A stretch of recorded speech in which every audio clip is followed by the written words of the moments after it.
Yes, students, today we will discuss the remaining part of the Summer of the Beautiful White Horse, chapter number first of your snapshot. Let's start. Let me have a pen, please.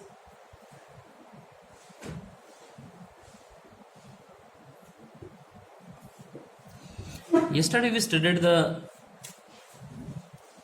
chapter up to that point, जहाँ तक मुराद उसे call करने के लिए आता है, riding करने के लिए, और उसकी जो एक कॉन्फ्लिक्ट है कि they can not afford purchasing a horse but they were having horse. तो if he hadn't purchased it तो he must have stolen the horse. और इस बात को बिलीव करने से वो रिफ्यूज करते हैं. और एक नई फिलोसफी जो कि इनोसेंस फिलोसफी होती है, बिल्कुल, it is not stealing at all. If you are stealing a horse for riding only, as you are eccentric, crazy towards horse and riding, तो उनके लिए हॉर्स राइडिंग कोई स्टीलिंग है ही नहीं. जब तक until they offer it to sell, जब तक उसे बेचने के लिए ऑफर नहीं करते तब तक वो स्टीलिंग नहीं कहलाएगी, और जो कि वो कभी नहीं करेंगे. तो let me put on some clothes I said. तो यहाँ वो विंडो से देखता है और कहता है let me put on some clothes I said. यहाँ पे जो नरेटर कहता है कि चलो मुझे कुछ कपड़े पहनने दो.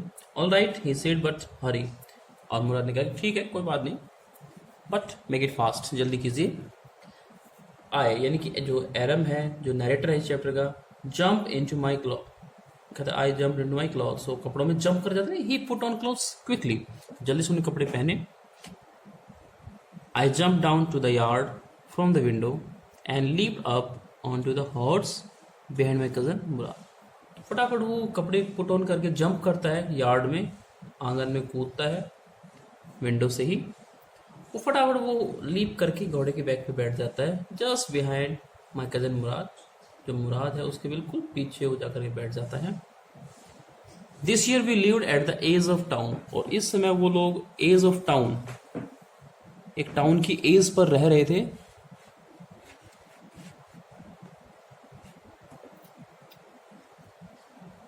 एक टाउन की एज पर वो लोग रह रहे थे. तो यहाँ बात करते हैं कि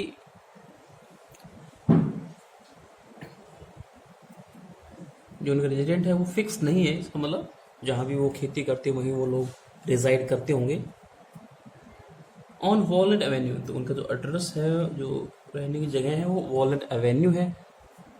जैसे हम स्टेट्स यूज़ करते हैं इंडिया में, वैसे ही एवेन्यू वर्ड यूज़ किया जाता है. जैसे इंडिया में फार्म हाउसेस के भी नेम होते हैं, तो ये वॉलनट एवेन्यू है. इस प्रकार से कुछ फेमस नाम दे दिए जाते हैं. Behind our house was a country. और घर के पीछे की तरफ क्या है? कंट्री. कंट्री मीन्स ये नहीं कि शहर था. हम सेम वर्ड यूज़ करते हैं, रूरल एरिया के लिए भी कंट्री यूज़ करते हैं और देश के लिए भी कंट्री यूज़ करते हैं. वाइन यार्ड्स, तो कंट्री थी वहाँ पे, रूरल एरिया था. वाइन यार्ड्स थे, वाइन्स होती हैं ग्रेप्स के लिए. ऑर्चर्ड्स, एक बागीचा था स्पेशली ऑफ फ्रूट्स. तो एक बागीचा है घर के पीछे तरफ. इरिगेशन डिचेस हैं, सिंचाई करने के लिए डिचेस बनाई हुई हैं. एक डिगिंग करके पानी को स्टोर किया जाता है. एंड कंट्री रोड, और पीछे कंट्री रोड भी था. इन लेस देन 3 मिनट्स, और 3 मिनट से भी कम समय में we were on Olive Avenue. तो वॉल्ट एवेन्यू पर लोग रहते हैं, और 3 मिनट से कम समय में वो लोग एक नए फार्म हाउस, एक फार्म पे पहुंचे. हाउस नहीं कहेंगे, फार्म पे पहुंचे, जिसे कहा गया Olive Avenue. And then the horse began to trout.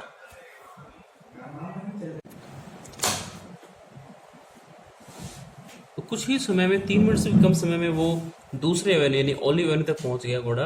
And then the horse began trot. और उसके बाद जो हॉर्स है वो ट्रॉटिंग करना शुरू कर देता है. घोड़े की ढोल की चाल होती है, जिसे हम कह सकते हैं कि faster than walking and slower then running. तो थोड़ी देर तेजी से वो दौड़ने लगता है. तो एयर वहाँ पे न्यू थी बिल्कुल, यानी fresh, lovely to breathe. The feel of the horse running was wonderful. और घोड़े को रनिंग करते हुए फील करना एक वंडरफुल एक फीलिंग थी. My cousin Mourad, who was considered one of the craziest member of our family began to sing. एक मुराद था जो कि सभी लोग उसे क्रेजियस्ट मेंबर मानते फैमिली का, उसने गाना शुरू कर दिया, गाना उसने शुरू किया।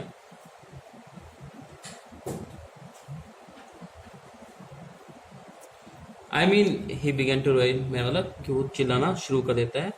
Every family has a crazy streak in it somewhere. तो हर एक फैमिली के अंदर एक क्रेजी स्ट्रीक होती है कहीं ना कहीं।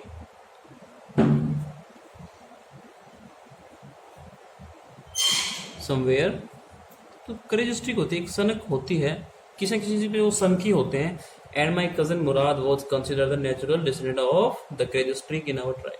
जो कजन मुराद है वो इसी क्रेजी स्ट्रीक का डिसेंडेंट, फॉलोअर कह लीजिए, वंशज कह लीजिए, जो लोअर जनरेशन होती हैं उनके लिए हम कहते हैं। तो जो स्ट्रीक फैमिली के अंदर थी उसी का डिसेंडेंट है ये, तो सब लोग इसे मानते हैं कि उसी का डिसेंडेंट है, वंशज है of the crazy streak in our tribe, इस कबीले में। Before him was our uncle Khosrove, और इससे पहले ये जो क्रेजी स्ट्रीक थी वो उनके अंकल खुसरो में थी। अंकल खुसरो में ये जो क्रेजी स्ट्रीक थी, उसके बाद में सिर्फ मुराद में है। जो अंकल खुसरो थे वो एन इनॉर्मस मैन, वो एक इनॉर्मस आदमी है। Enormous big in size, huge, लिख देते हैं यहाँ पे, ह्यूज बिग इन साइज के लिए होता है, विद ए पावरफुल हेड और ब्लैक हेयर। तो उसका बहुत ही मजबूत सर था विद ब्लैक हेयर थे, and the largest moustache in the San Joaquin valley. और पूरी जो वैली है जिसका नाम सैन जोक्विन वैली है, उसमें सबसे बड़ी मोस्टैच अंकल खुसरो की थी। मूछें सबसे बड़ी थी अंकल खुसरो की जोक्विन वैली में।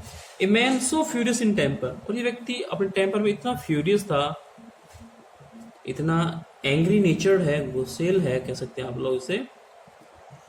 सो इरिटेबल, और बहुत जल्दी इरिटेट हो जाता है, इरिटेटिंग कैरेक्टर है। सो इम्पेशेंट, और बिल्कुल पेशेंस नहीं, आउट ऑफ पेशेंस रहता है।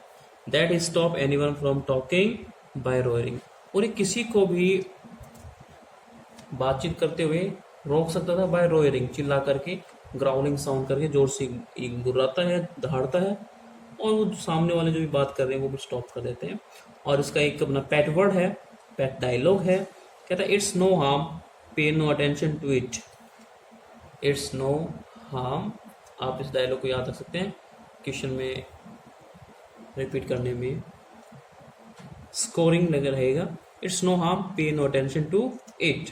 तो इस तरह की उसकी वोकैबुलरी है, डायलॉग्स हैं जो वो यूज करता है।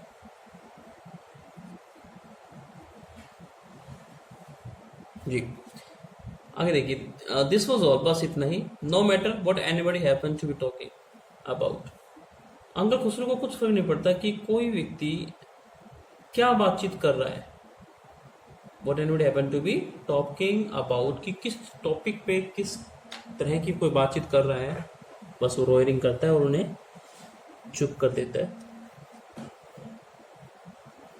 Once it was his own son, एक बार उनका यानी अंकल खुसरो का खुद का लड़का स्वयं, जो Eric, running 8 block to the barber shop. 8 block के डिस्टेंस से दौड़ करके वो बार्बर की शॉप पे पहुंचता है, एक बार्बर की शॉप पे वो पहुंचता है। Where his father was having his moustache trim, जहां पे उसके father was having his moustache trim, तो मोस्टैच उनको ट्रिम करवा रहे थे, मूंछों को ट्रिम। ट्रिम होता है कट टू शेप, कुतरवाना। हम ये लिखेंगे कट टू शेप, किसी एक शेप में हम कुतरवाते हैं या एक डिजाइन में कटिंग करवाते हैं। तो लड़का आया है to tell him their house was on fire, ये बताने के लिए कि उनके घर में आग लगी थी। This man Khosrove set up in the chair and roar, तो ये व्यक्ति जो अपनी खुसरो जो अपनी मोस्टैच ट्रिम करवा रहा था, ये व्यक्ति अपनी सीट से उठा एंड रोयर, और जोर से साउंड करता है, शाउटेड करता है, और अपने पैट वाला जो वर्ड्स है डायलॉग वो बोलता है it's no harm, pay no attention to it. The barber said but the boy says your house is on fire. जो बार्बर था सेंसिबल आदमी, वो कहता है कि सर, बच्चे ने कहा है, लड़के ने कहा है कि your house is on fire, कि आपके घर में आग लगी है। सो खुसरो रोयर, इस बात में खुसरो फिर से रोयर करता है, फिर शॉफ्ट करता है, कहता है enough, it's no harm I say. और वो डायलॉग रिपीट करता है, इट्स नो हार्म आई से, कि मैं कहता हूँ कोई नुकसान नहीं।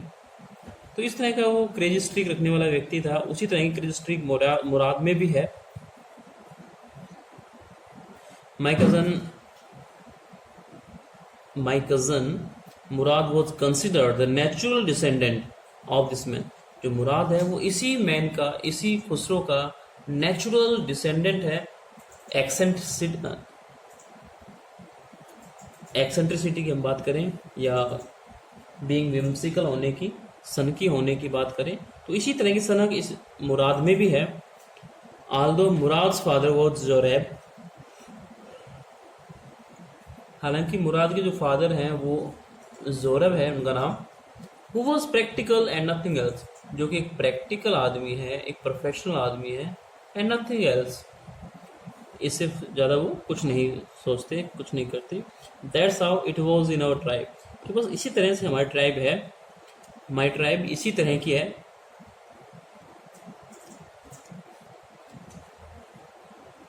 That's how it was in our tribe. A man could be the father of his son's flesh, but that did not mean that he was also the father of his spirit. तो यहाँ पे एक बड़ा ही philosophical term use किया है कि a man could be the father of his son's flesh, but that did not mean that he was also the father of his spirit. इसको हम थोड़ा डिस्कस कर लेते हैं।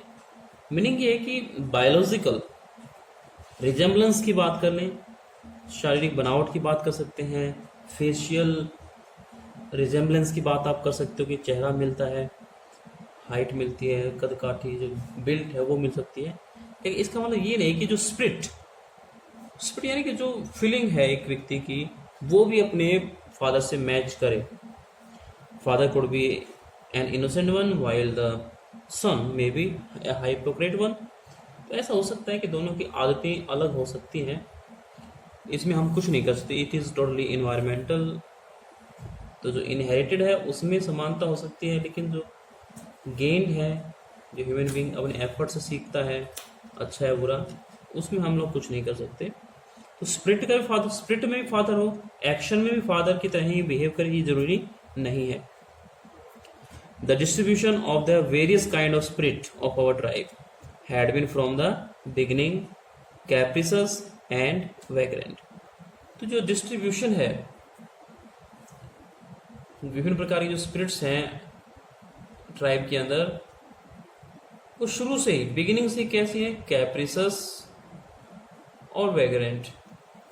कैप्रिसस और वैग्रेंट तरह की फीलिंग है। कैप्रिसस क्या होता है?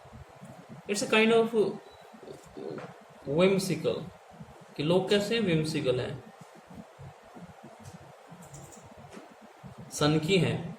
और वैग्रेंट है, यानी कि एक प्रकार से जॉबलेस लोग हैं, कोई सीरियस ऑक्यूपेशन उनके पास में नहीं है, कोई विशेष काम वो लोग नहीं करते हैं।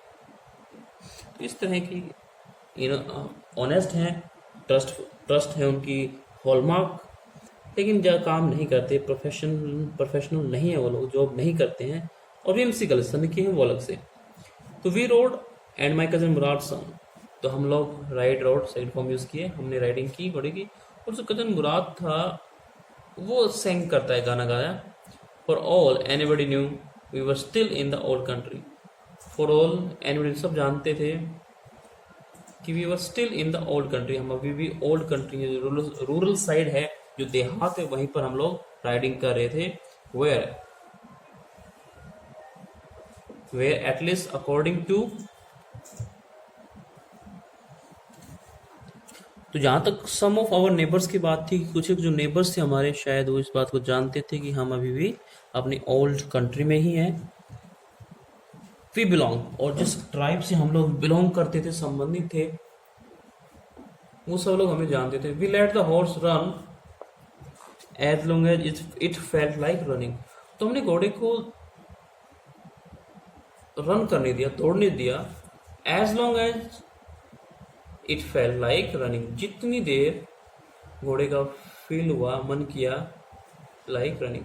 तो एक ग्रामर हम यहाँ पर देख लेते हैं। एक वर्ड था फील लाइक। फील लाइक हमेशा जीरंड के साथ फॉलो करती है, फील लाइक, उसके बाद फर्स्ट फॉर्म प्लस आईएनजी हम यूज करते हैं, तो इसलिए यहाँ पे फील लाइक रनिंग। तो जो भी आप कहना चाहते हैं फील लाइक, पास्ट में तो फेल्ट लाइक आप कहते हैं, उसके बाद हमेशा आपने जीरंड का यूज करना है।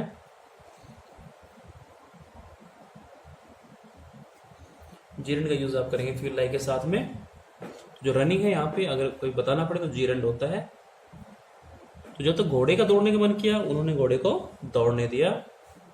At last my cousin Murad said, और आखिर में जो कजन मुराद है वो कहता है गेट डाउन, कि अब आप नीचे उतरिए। I want to ride alone, कि अब मुझे अलोन अकेले राइडिंग करनी है, आप नीचे उतर सकते हैं। Will you let me ride alone, I ask, और मैंने पूछा, यानी कि जो नरेटर है उसने पूछा will you let me ride alone, कि क्या आप मुझे अकेले राइडिंग करने देंगे। आई आस्क, मैंने पूछा। That is up to the horse, my cousin said get down, और कजन मुराद का कहना था कि आप नीचे उतरिए, और रही बात कि वो तुम्हें अकेले राइडिंग करने देगा या नहीं, that is up to the horse, और ये डिपेंड करता है घोड़े पे। The horse will let me ride, I said, और मैंने कहा कि जो हॉर्स है मुझे लेट मी राइडिंग करने देगा। I said we shall see, he said, और उसने कहा कि चलो देखते हैं, वी शैल सी, हम देखते हैं कि घोड़ा आपको राइडिंग करने देता है या नहीं देता है। Don't forget that I have a way with horse, और मुराद कहता है कि डोंट फॉरगेट, कि भूले नहीं आप ये बात ना भूले कि आई हैव ए वे। तो जिस तरह से अंकल खुसरो का एक पैड डायलॉग है, it's no harm pay no attention to it, उसी तरह से मुराद का भी एक पैड डायलॉग है, वो बोलता है I have a way with, और डिफरेंट ऑब्जेक्ट वो यूज करेगा। तो आई हैव ए विद मतलब अंडरस्टैंडिंग, कि मेरी अंडरस्टैंडिंग है।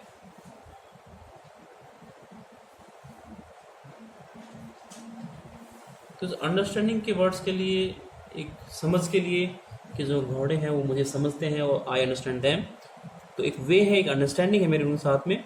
Well I said any way you have with horse, कि ठीक है आप अब घोड़े के साथ में हैं, स्टार्ट राइडिंग।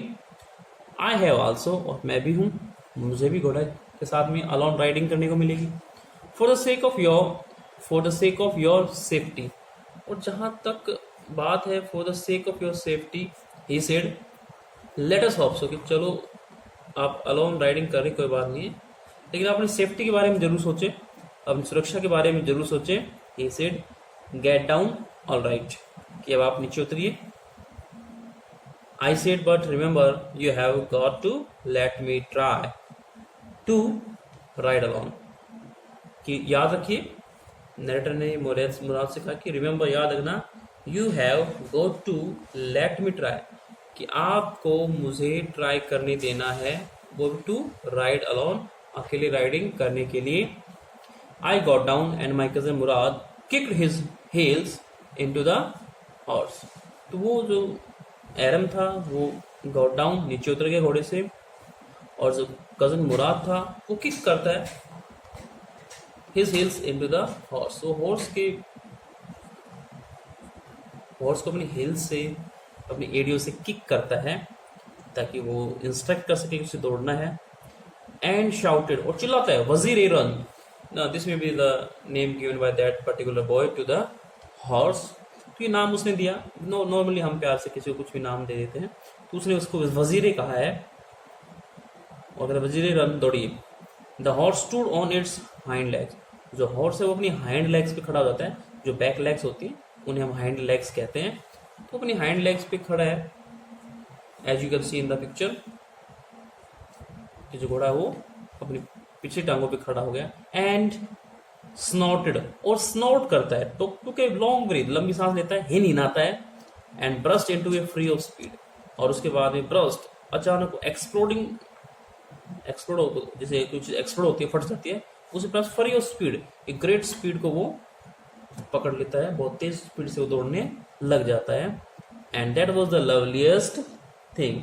और ये चीज़ जो थी कि घोड़ा बहुत तेज दौड़ रहा था, ये देखना बहुत ही लवलीस्ट था, बहुत ही अच्छा उसे महसूस हो रहा था घोड़े को दौड़ते हुए देख करके। That's all for today. We will discuss the remaining chapter in our next video. I hope you are reading, I hope you are watching all the videos and availing yourself with the content. Till then, keep enjoying, keep watching the videos, stay home, stay safe. Thank you.